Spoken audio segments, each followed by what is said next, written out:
Hi guys, അപ്പോൾ എല്ലാവർക്കും good morning. ഇപ്പോൾ എന്താ സംഭവം എന്ന് വെച്ചാൽ നമ്മൾ വെളുപ്പാങ്കാലത്ത് ഉറക്കം എണിച്ചിട്ടുണ്ട്. 5:18 ആയിട്ടുള്ളൂ. അപ്പോൾ നമ്മളിന്നൊരു ഫോട്ടോഷൂട്ടിന് പോവാണ്. അപ്പോൾ ഞങ്ങളത് റെഡി ആയിട്ടുണ്ട്. റെഡി ആവണത് ഇങ്ങനെയാണോ എന്നൊക്കെ നിങ്ങൾ ചോദിക്കും. പക്ഷേ ഞങ്ങളെ ഫോട്ടോഷൂട്ട് എങ്ങനെയാണെന്ന് നിങ്ങൾക്കറിയാമല്ലോ. പക്ഷേ ഇത് കുറച്ചുകൂടെ നല്ലൊരു ഷൂട്ടാണെന്നാണ് തോന്നുന്നത്. ഞാൻ സാരിയാണ്, ആ കൊച്ചു പാവാട ഉടുപ്പും. ഇനി ആ കൊച്ചു കമ്മലുമാലയൊന്നും ഇട്ടിട്ടില്ല, അതെല്ലാം അവിടെ ചെന്നിട്ടാണ്. അപ്പോൾ പിന്നെ ഞങ്ങൾ ഫോട്ടോഷൂട്ടിന് പോകുന്നത് എങ്ങനെയാണെന്ന് നിങ്ങൾക്കറിയാമല്ലോ. നമ്മുടെ സ്വന്തം വണ്ടിയിലാണ് പോകുന്നത്. അപ്പോൾ ഞങ്ങൾ പോവേണ്ടേ. രാവിലെ എണീച്ചപ്പോൾ മഴയൊന്നും ഇല്ലായിരുന്നു. പക്ഷേ കുറച്ച് മഴയുള്ളപ്പോഴായിരിക്കും നല്ലതെന്ന് വിചാരിച്ച് ഞങ്ങളൊരു മഴ സീസൺ തന്നെയാണ് എടുത്തത്. കഴിഞ്ഞതിൻ്റെ അങ്ങാഴ്ചയാണെന്ന് തോന്നുന്നു. കഴിഞ്ഞതിൻ്റെ അങ്ങാഴ്ചയാണ്. ചെറിയ മഴയൊക്കെ ഉള്ളപ്പോൾ ക്ലൈമറ്റ് കുറച്ചുകൂടെ നല്ലതാണെന്ന് കരുതി ഞങ്ങൾ ആ ഞായറാഴ്ചയാണ് പോകാമെന്ന് വിചാരിച്ചത്. ഞങ്ങളവിടെ ചെന്നിറങ്ങിയപ്പോൾ ആദ്യം ഞങ്ങൾ പത്മനാഭസ്വാമി ക്ഷേത്രത്തിൻ്റെ അവിടെയാണ് പോയത്. ചെന്നിറങ്ങിയപ്പോൾ പെരുമഴ എന്ന് പറഞ്ഞാൽ ഞങ്ങൾ കണ്ടിട്ടില്ലാത്ത അതികഠിനമായ മഴയായിരുന്നു അപ്പോഴ്. അങ്ങനെ ഞങ്ങൾ ആദ്യം കുറച്ച് നേരം മഴ തോന്നിയിട്ട് വെളിയിറങ്ങാമെന്ന് വിചാരിച്ചു. പക്ഷേ ഞങ്ങളുടെ കൂടെ തന്നെ കുറേ ആൾക്കാർ അവിടെ ആ സൈഡിൽ തന്നെ നിൽപ്പുണ്ടായിരുന്നേ. എന്ന് വെച്ചാൽ മഴ ഒരു വിധത്തിൽ തോരണല്ലോ, ഒരു വിധത്തിൽ മഴ ഞങ്ങളെ സമ്മതിക്കില്ല. അങ്ങനെ ഭയങ്കര മഴയായിരുന്നു. അത് ആൾക്കാർ കുടയൊക്കെ പിടിച്ചുകൊണ്ട് മഴയില്ലാതെ കയറി നിൽപ്പുണ്ട്. അങ്ങനെ മഴ ഒന്ന് തോരുമ്പോൾ ഇറങ്ങാമെന്നാണ് വിചാരിച്ചത്. ട്രിവാൻഡ്രം സിറ്റിയിലുള്ള 2-3 സ്ഥലങ്ങളിലാണ് ഞങ്ങൾ പോകാമെന്ന് വിചാരിച്ചത്.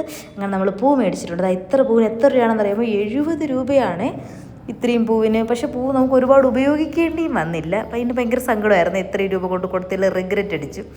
ഇത്രയും പൈസ കൊണ്ട് കൊടുത്ത് പൂ വാങ്ങിച്ചതിൽ. പണ്ടൊക്കെ 50 രൂപയ്ക്കൊക്കെ നല്ല അടിപൊളി തോനെ പൂ കിട്ടുമായിരുന്നു. 30 രൂപയൊക്കെ ആയിരുന്നു ഒരു മുഴം.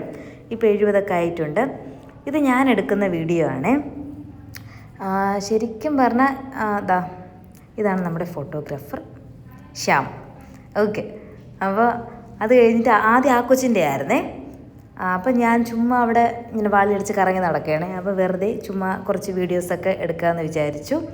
ഈ ഫോട്ടോഷൂട്ട് വീഡിയോ ഒക്കെ എങ്ങനെയാണ് ഈ ഡേ ഇൻ മൈ ലൈഫ് ചെയ്യേണ്ടതെന്നൊന്നും എനിക്ക് അറിഞ്ഞുകൂടാ. അതുകൊണ്ട് ഞാൻ പറയുന്നത് എന്തെങ്കിലും അബദ്ധമായിട്ട് നിങ്ങൾക്ക് തോന്നുന്നുണ്ടെങ്കിൽ എന്നോട് ക്ഷമിക്കുക. നമ്മുടെ പത്മനാഭനെ പിന്നെ കാണാൻ പറ്റിയില്ല. രാവിലെ കുളിച്ചൊന്നും ഇല്ലാത്തതുകൊണ്ട് ഞങ്ങൾക്ക് കയറാനും പറ്റിയില്ല. അത് കഴിഞ്ഞ് നമ്മൾ കനകക്കുന്നിൽ വന്നേ. അത് കഴിഞ്ഞ് നമ്മൾ കുതിരമാളികയിൽ പോയി. പക്ഷേ അവിടെ നമുക്കെന്താണ് ഈ ക്യാമറ അകത്ത് കൊണ്ടുപോകാൻ പറ്റില്ല. 5000 രൂപ എന്തോ കൊടുക്കണമെന്നൊക്കെയാണ് അവർ പറഞ്ഞത്. പിന്നെ അതിൻ്റെ ആവശ്യമില്ലല്ലോ. കാരണം ഞങ്ങൾ കനകക്കുന്നിൽ വന്നു. കനകക്കുന്നിൽ അവിടെയും ഭയങ്കര മഴയായിരുന്നേ. പിന്നെ 2-3 ഷോട്ട്സൊക്കെ എടുത്തു. ഇത് ആ കൊച്ചിൻ്റെ ആണ്. പിന്നെ ഇവിടെ എടുത്തപ്പോൾ ചെറിയൊരു പണി കിട്ടി. എന്താണെന്നറിയോ, ഈ ഫോട്ടോ ഇതാണ് ലാസ്റ്റ് ഫോട്ടോയെ. ഇത് എടുത്തുകൊണ്ട് നിന്നപ്പോഴത്തേക്കും അവിടുത്തെ സെക്യൂരിറ്റി ഗാർഡ് വരുന്നത് നിങ്ങൾക്ക് കാണാൻ പറ്റും. അപ്പോൾ വന്നിട്ട് പറഞ്ഞു ഇവിടെ ക്യാമറ പറ്റില്ല, ഫോണിൽ മാത്രമേ ഫോട്ടോ എടുക്കാൻ പറ്റുള്ളൂ.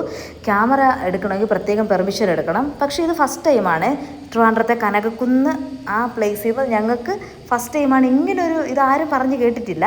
ഞങ്ങൾ സാധാരണ ഫോൺ കൊണ്ടുവന്ന് ഇഷ്ടം പോലെ ഫോട്ടോ എടുക്കാറുണ്ട്.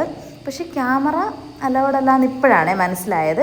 ഭാഗ്യത്തിന് അപ്പോഴത്തേക്കും ഞങ്ങൾ എല്ലാ ഫോട്ടോസും എടുത്ത് കഴിഞ്ഞ് ഇല്ലായിരുന്നെങ്കിൽ പണി കിട്ടിയേനെ. പിന്നെ അത് കഴിഞ്ഞ് നമ്മളൊരു ചായയും സമൂസയും കട്ട്ലറ്റൊക്കെ കുടിച്ചിട്ട് അവിടെ നിന്ന് പോകാൻ പോവാണേ ഗൈസ്. ഞങ്ങൾ ഹെൽമെറ്റ് വണ്ടിയിൽ വെച്ചിട്ട് പോയി. മഴ നനഞ്ഞു. ഹെൽമെറ്റിൽ നിന്ന് വെള്ളം ഇറ്റിറ്റ് വീഴുന്നതാണ് നിങ്ങൾ കണ്ടുകൊണ്ടിരിക്കുന്നത്. പിന്നെ അപ്പൂൻ്റെ ബർത്ത്ഡേ ആയിരുന്നേ. അതുകൊണ്ട് ഞങ്ങൾ പറഞ്ഞ വഴിക്ക് കേക്ക് വാങ്ങാൻ ഇറങ്ങി. ഇതിലേത് കേക്ക് വേണമെന്നാണ് ഡൗട്ട്. ഞാൻ പറഞ്ഞതായി കളർഫുൾ ആയിട്ടുള്ള കേക്കാണ്. പിന്നെ നമ്മളൊരു റെഡ് വെൽവെറ്റാണ് മേടിച്ചത്. വീട്ടിൽ വന്നപ്പോൾ ചിക്കൻ ബിരിയാണി, പിന്നെ അടുത്ത സ്റ്റെപ്പ് സദ്യ, അങ്ങനെയെല്ലാം ഉണ്ടായിരുന്നേ.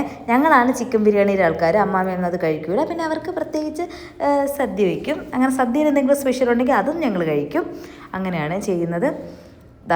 ഈ കൊച്ചാണെങ്കിൽ ഒരു പറ ചോറ് തന്നെ. ഇവർ രണ്ടുപേരും ഈ ചിക്കൻ ബിരിയാണി ഫാൻസാണ്.